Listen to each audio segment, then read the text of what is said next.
Here's the ONG report by Bass EXP. After years of prioritizing buybacks, the oil super majors are drilling again. Capital is rotating back towards upstream growth. One U.S. oil major expects 2026 capital spending of 27 to 29 billion.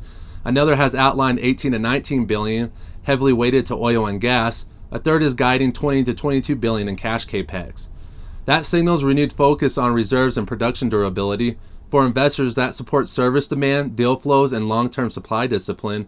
Cost and timing still matter, but the pivot back to drilling is a constructive shift for the cycle. And meanwhile, crude prices surged this week as geopolitical risk intensified. WTI settled at $65.19 per barrel, with Brent closing in at $70.35. Both benchmarks jumped more than 4% in a single session, and markets are pricing in a higher risk premium tied to Middle East tensions.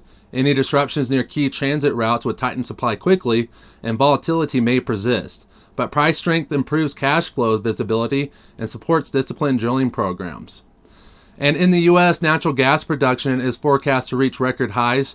Marketed output is expected to average 120.8 billion cubic feet per day in 2026 and 122.3 billion cubic feet per day in 2027.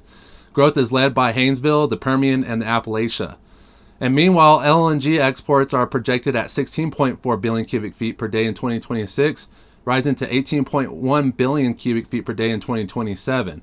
The expanding export capacity anchors long-term demand. Pipeline constraints remain a watch item, but the trajectory is clearly upward. In your industry tidbit, U.S. LNG exports are estimated to increase by 20% by 2027, reinforcing America's role as a global gas supplier. And at Bass EXP, we don't just follow the news, we put it to work. Learn more about direct participation in oil and gas at bassexp.com.